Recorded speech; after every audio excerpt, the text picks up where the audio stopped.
Hey everybody, Simon here from Projects in the Barn and welcome to another video. So today we're going to be having a bit more of an in-depth view of the engine of this. We're going to change a few things, see if we can get the old girl running. So since the last video, all we've done is popped into neutral with the wife and children. We've pushed it sort of 100 metres up the road to my house, which is where it is behind me now. So give me some room to work on it. As I said, I've got 2 or 3 camper vans down the barn taking up all the space. So we're outside of the barn. We're outside of the barn on the drive at the house today. So we're going to do some work on it.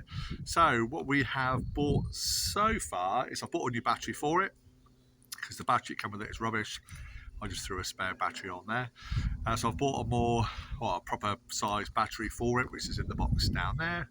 And I've also bought a couple of new fuel pumps just in case they are the culprit of it not starting. I genuinely haven't even tried to turn it over yet. I'm only going off of what the previous owner / seller told me. So I'm just preparing myself for all eventualities. I've got to say a big thank you as well to a couple of my subscribers who have commented on the last video reference to the oil level on the Dipstick. Now, unbeknown to me, Jaguar did release a TSB on the amount of oil in the XKR, but recommended an additional litre to go into the XKR over the XK8. And apparently they did bring out a revised Dipstick to show the correct oil level. So eagle-eyed viewers that have been watching my video here have told me it looks like I've got the old style Dipstick and that the oil level is actually correct. So I bow down to their greater knowledge. Sorry I didn't write your names down, otherwise I'd have given you a name check, but you know who you are. So there was a couple of you that commented on it. So it looks like the oil level is all good, in fact. So yeah, which is happy day. So I don't need to go worried about reducing the oil level before we start to do anything. So first thing I want to do is just to pop a new battery on. You don't need to see me doing that. It's quite straightforward. And I know John and Damien from OBDII Module and John from To The Garage have covered that. So you don't need to see me do that. It's quite straightforward. So we're going to put a new battery on there, and then we're going to pop the engine or the boot open, look at the engine, and do a few basic checks in there and see about turning it over. I've also got my scan tool, so we're going to scan the codes on there to see what they are, because the engine check light is on, so we're going to see what that's all about. But first things first, as I say, we're going to go and change the battery over, so we'll go ahead and do that. Now, to my surprise, I say I have got the key of the original key fob. Ta-da! And the key fob actually, see that? Key fob works. So I was amazed at that. There you go, look, pop the boot open. So we'll come over to the boot.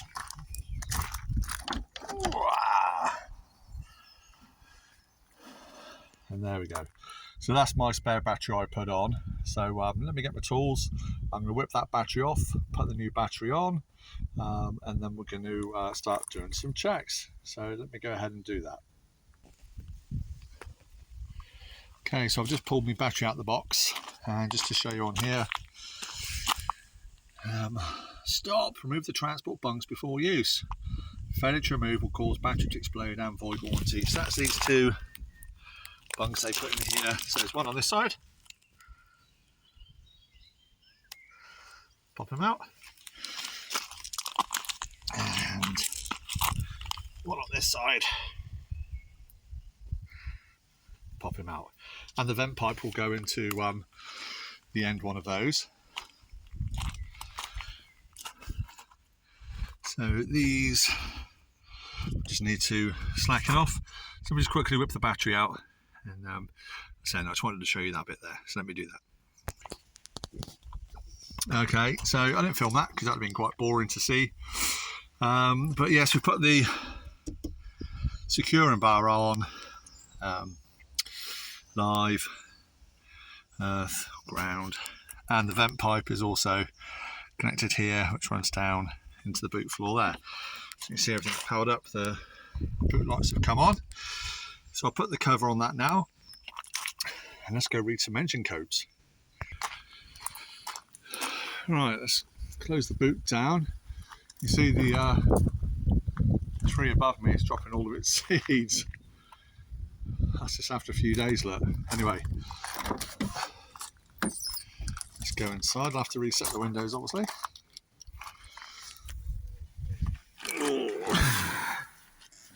Okay. Key in the ignition. So all I've got is a generic scan tool I've had for years, V-Gate Maxi Scan. That's quite good because it actually gives you the meanings of the codes by manufacturer.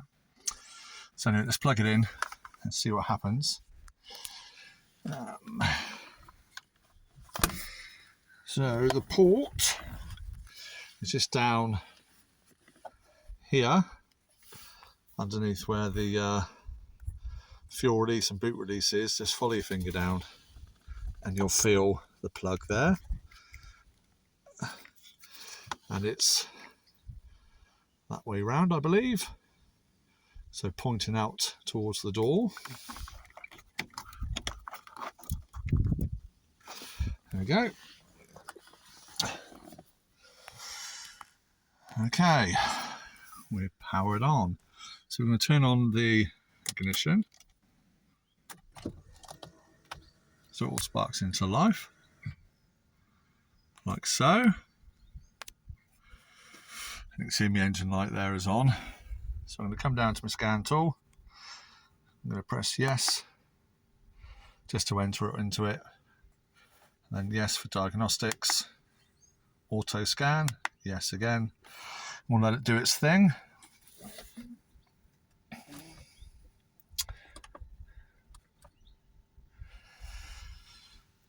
Code found. 1. Well, there we go, look. So we'll press yes. Read code. Read all DTCs. Stored. P0430. So we'll click yes on that. We'll go down to Jaguar. There we go, press yes. Catalytic converter efficiency, cylinders 4, 5 and 6 left-hand bank. Okay, so an issue there, I guess, with the catalytic converter at some stage.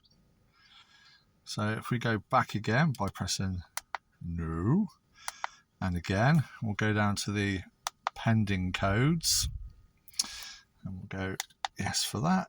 Jaguar, misfire on cylinder number 1. Okay, so we'll go back, P1316. Misfire high emissions. Okay. Back, P1111. I think the 1111 is like a status of like the electronics, the ECU or something like that. So I don't think that's a bad thing. Engine control module, internal error or system pass. So I believe that just monitors all of my systems. So I don't want to clear that until it's actually gone through its cycle of monitoring the systems. So we can leave that one. In fact, I'll leave all of them on there for now. Let's just come back out of it. Come back out. Well, what we can do, if I clear the stored one, which was the top one there, we'll check it again. I'll take a picture of that. I'm filming on my phone. There we go, for future reference. Catalytic converter efficiency. Okay, so I can come out of that. If I go down to clear,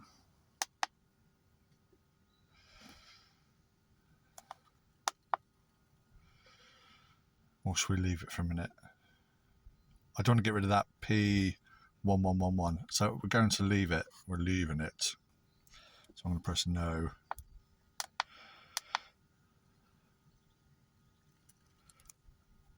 So we'll leave that now. Yes. So I'm going to turn off the ignition.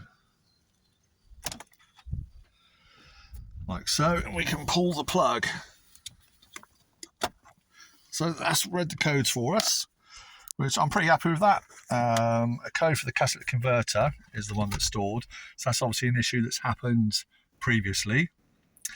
The others are pending codes, so again, it was stood for so long, I'm not surprised. That's something that may or may not clear.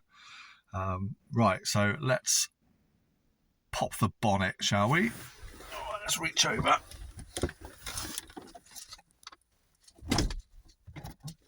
There we go. Jump out.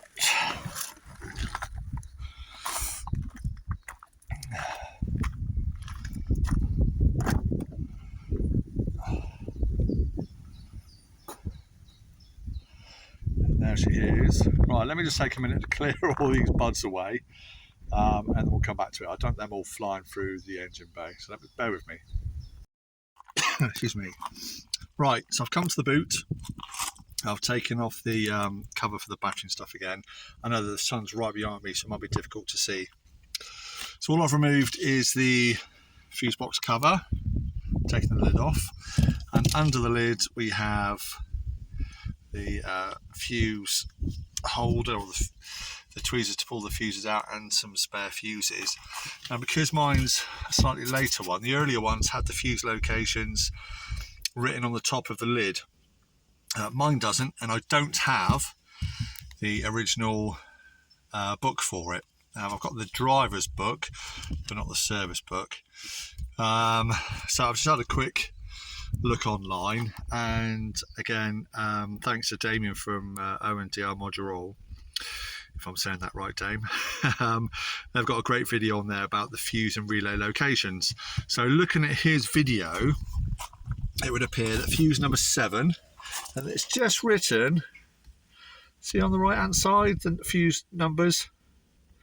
So apparently fuse 7, the 20 amp yellow one here, is for the fuel pumps, and the fuel pump relay is relay number 4, which is that one there.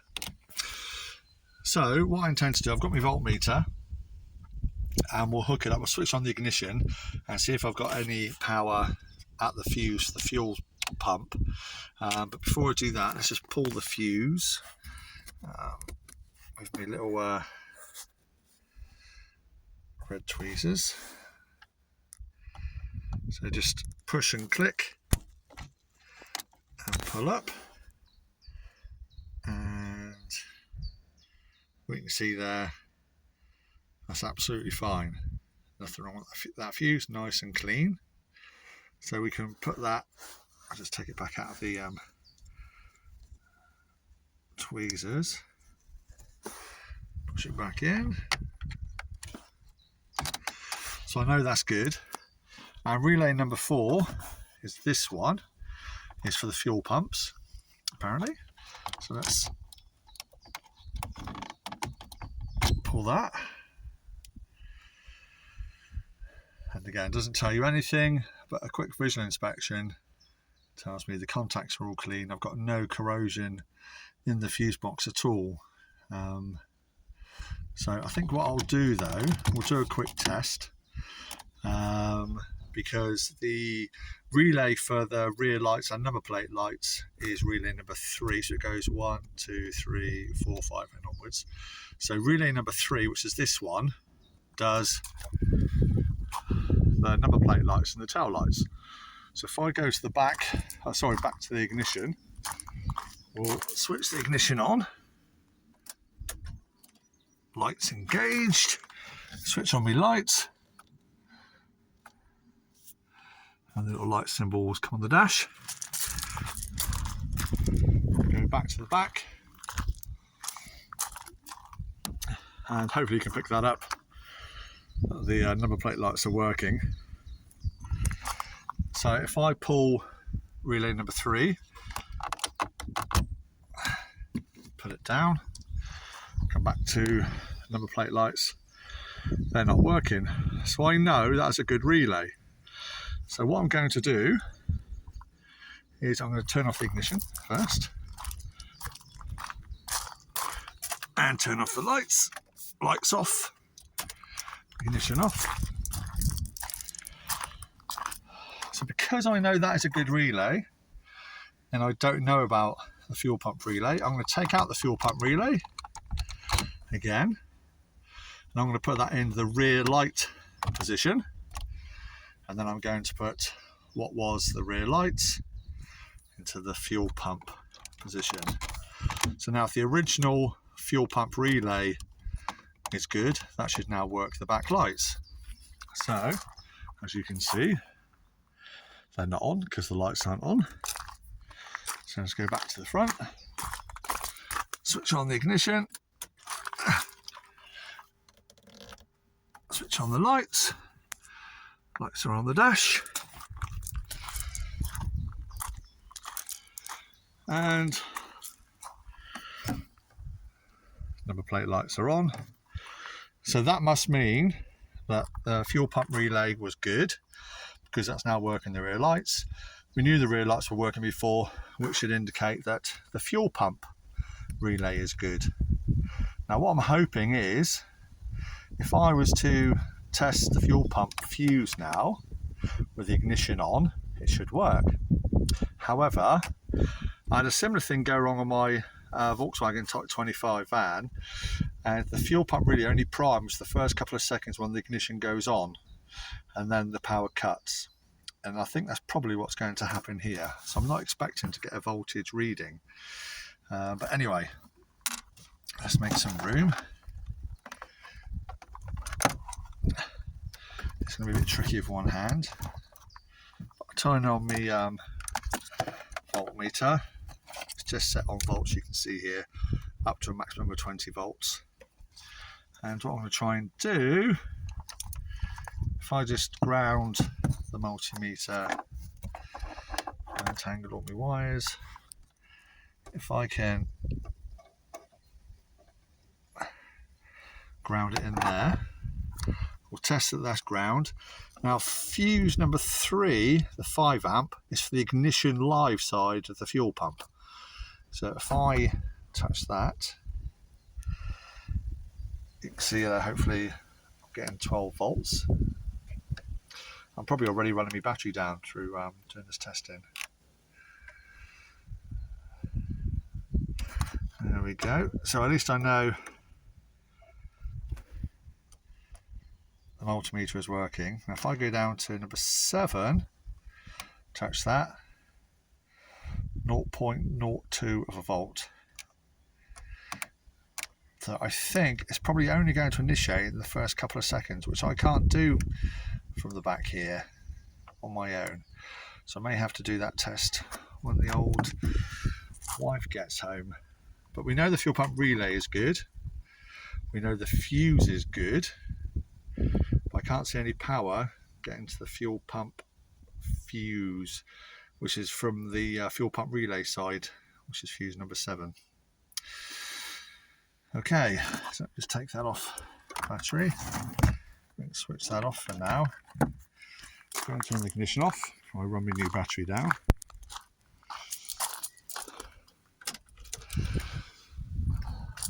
So, more fuel pumps are still an unknown until I can test that fuse when someone turns on the ignition for me.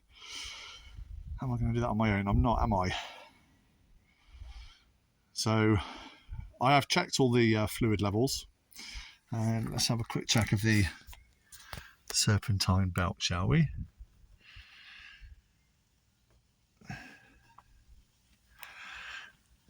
I know it's difficult to see down there, so I can put the light on.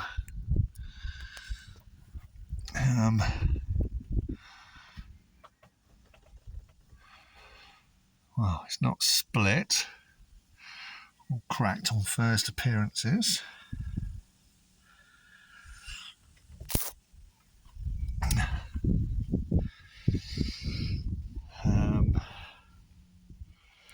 So what we'll do, I'm tempted just to spin it over. I've been told it turns over, but I've not tested it.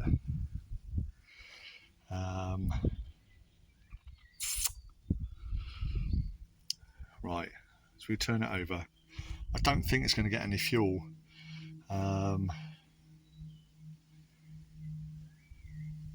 Because I can't say, there's no power, I can't hear the fuel pumps going.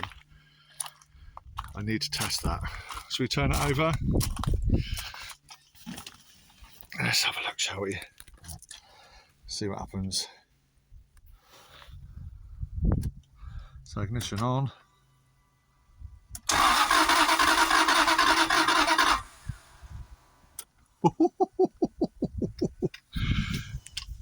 Engine turns over. That makes all the right noises, doesn't it?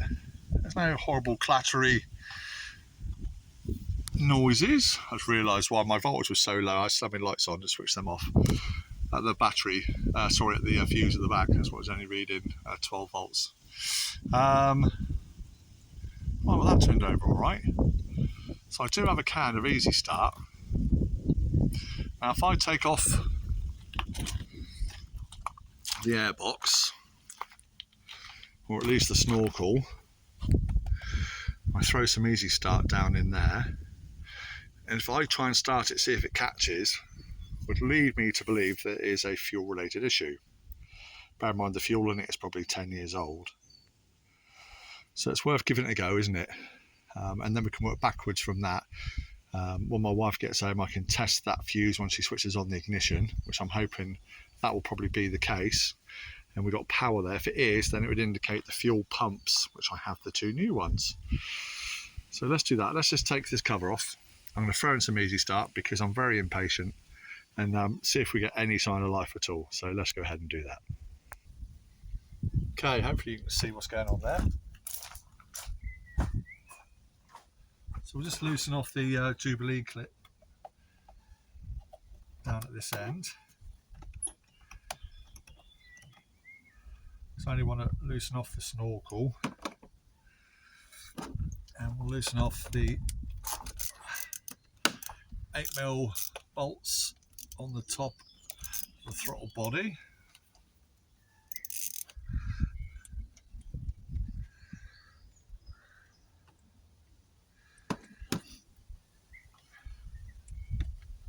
That's one.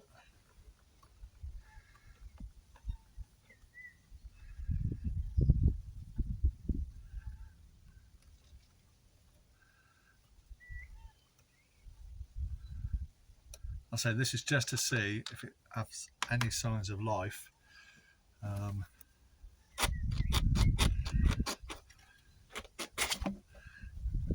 we go. Actually, what I'll do is I'll leave the snorkel attached, and then I will squirt the Easy Start in.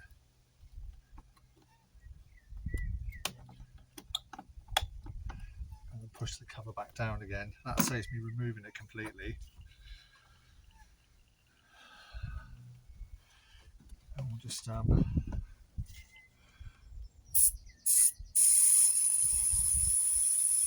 give it a generous squirt. Hopefully the camera stays where it is.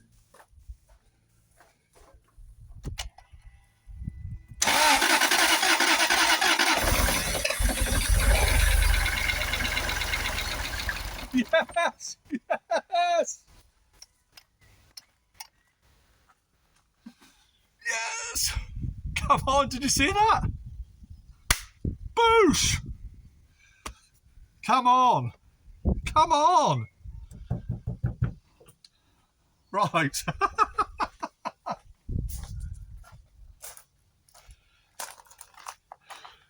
Come on, that sounded alright, didn't it?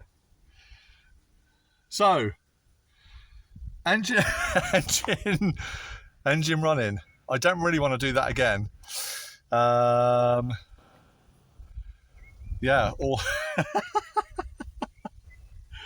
that's awesome. Right, so. Oh, that's funny. How funny is that? I can't believe it. I cannot believe it. Right, engine's running. So that just goes to show me. Right, okay. Let me gather my thoughts together. Let me turn that light off.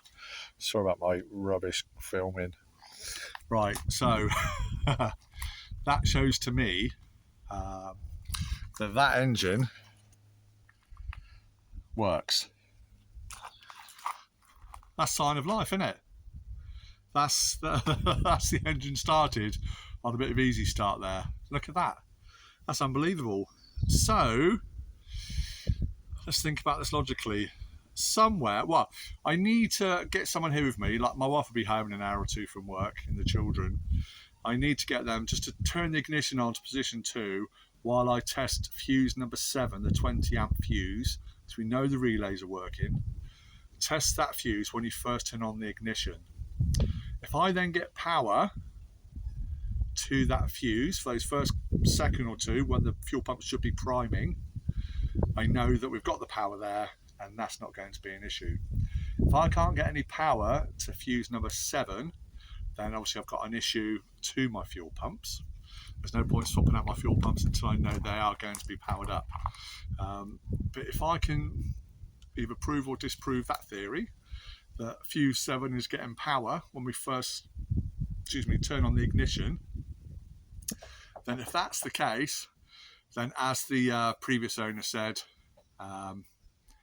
it's likely to be the fuel pumps, in which case it's a pretty straightforward fix, as you would have seen in one of my previous videos. If you haven't seen that video, please go and check out my past videos. You'll see me swap out the fuel pump on my last XKR I had. This one has dual fuel pumps, I believe, inside the tank. Let's get rid of that cobweb.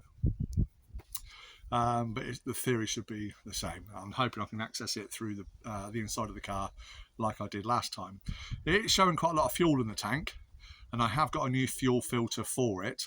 So I think what I'll also do, if we need to change the fuel pumps, in fact I'll need to do this anyway, is we'll remove the fuel filter, we'll catch all the old fuel, we'll drain it all out best we can, replace the fuel filter with a new one that I've got, and then top it up with some fresh fuel. But we'll do that once I know if I need to replace the fuel pumps, which I'm suspecting that's what it's going to be.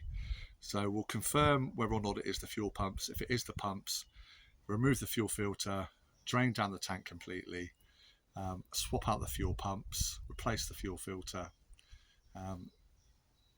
new fresh fuel, prime the pumps, and yes, see what happens. So providing we can get the engine running, obviously I know I need to service it, we'll probably just as a matter of course do the plugs and the coil packs, providing I find nothing else majorly wrong. And it's on the assumption that the engine's working all right, so bear with me. We'll do the spark plugs, coil packs, and I'll keep these coil packs as a spare set, just as a matter of course. Service it, yeah, fresh oil filters, air filter, etc, etc. And then the big thing after that is going to be the gearbox. Now, my very first XKR I bought I don't know how long ago, 5 years ago was my first XKR, I think, 4 or 5 years ago. That had a gearbox replacement. The next one I bought after that, I bought with a dodgy gearbox and had to swap out for a new gearbox, or a replacement gearbox, not a new one. I've had another second-hand one in there, which worked a treat. My last one I just sold on to Steve. Hello, Steve. Never had an issue, so that was all good to go. This one is obviously unknown. They don't like sitting around and not being used. They have a tendency to dry out. So that'll be the next thing, to see if it actually goes into reverse and drive and through the J gate. But that's jumping way many steps ahead. So anyway, good news. Do you agree? Good news. So I think that's good news. So what I might do is just leave it here for now, do some further tests on the fuel pump relay when the missus gets home, wife, partner, however I'm supposed to say it in the 21st century. My missus, she's my missus. When my missus gets home, we will test that out, and then we'll pull back my findings from then. So enough of my jibber jabber for now. Let's go to the next bit when the wife gets home. I'll see you in a minute. Ciao.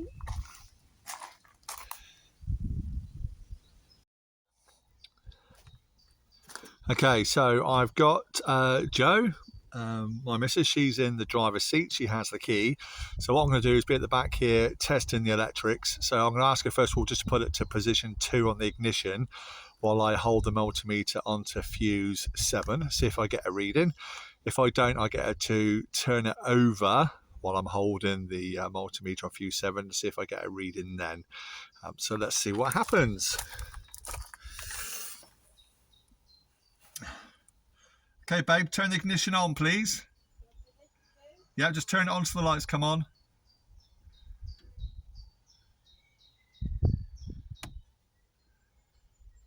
The lights on the dash.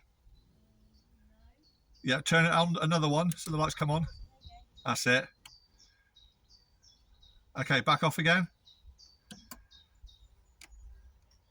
Back on again, please. Okay, and back off. And let's just try to start it only for like a couple of seconds for us, please. Okay, stop. Right, and again, just a little bit longer. Okay, and off. And try again for me. Okay, stop. Thanks, baby. Your work is done, thank you. So there we go. Hopefully that come through on the camera. The sun is right at a dodgy angle. So I don't know if that worked or not. But basically when I put it in position 2, yeah, it was only point something of a volt. But when she turned it over to try and start it, you can hear it almost start. There must still be some easy start left in the system. The voltmeter did jump up. So that shows that. Try and get you so it's steady. I always tend to look up at the camera. I don't know why. Let's try and look down. So yeah. So there we go. So I've got power at the fuse. When you try and start it, the voltage does jump up. So that shows we do have volts going to the fuel pumps.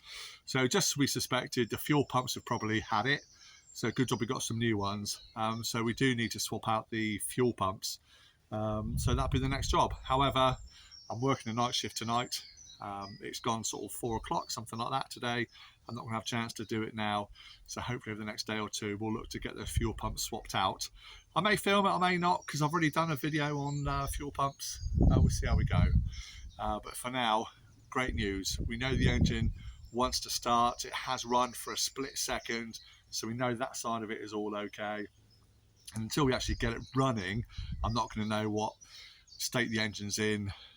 Listen for any knocks, bangs, rattles, timing chain rattles in particular, because I don't have the history for the timing chains.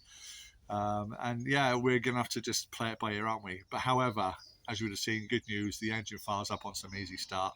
So that is a bonus. So we just need to see how we go from here. So for now, thank you so much for watching my video. And thanks for all the comments on my last one. It's the most comments I've had on any video. So yeah, really encouraging me to crack into this build and get it done. I'm really excited about having this XKR. You're all sort of keeping me going to get the build done. So thank you so much for all of your support.